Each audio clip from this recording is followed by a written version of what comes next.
Next week look like as you're preparing for that debate to return here to Detroit? Well, what I'm doing is I sit down with my key staff, and you know, the one thing I want to be able to do is within a minute be able to state my position on really important positions, because I want this to be about the future.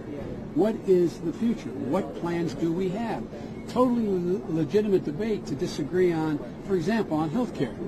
Okay, well, you have this, Medicare for all. Well, there's a section in Medicare for all that says if Medicare covers something, no private insurance is allowed to exist.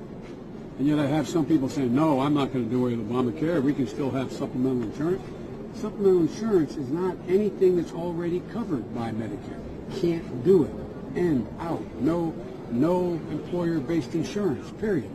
And that's a legitimate position for people to take. Bernie's been honest about it. We should be talking about, how Bernie's been honest. It's going to cost, it's going to raise tax in the middle class.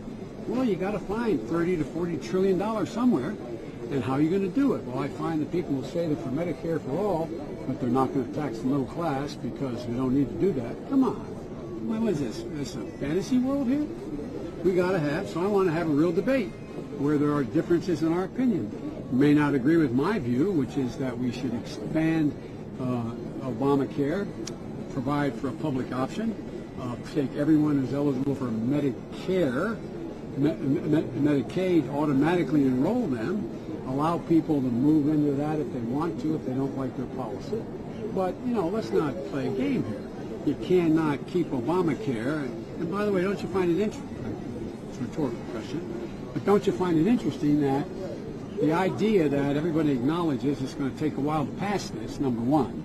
And number two, once it's passed, they're saying it's going to delay 4 years for implementation.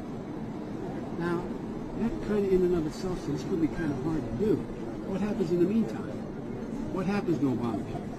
What happens to those people, 100 million people covered by it? Maybe they have a plan. I haven't seen it. How are they going to fund that? What are they going to do? What are they going to do for the situation that you have people who are with pre-existing conditions and 20 million people who got covered? So this is, I think we should have an honest debate. Look, you can't go out and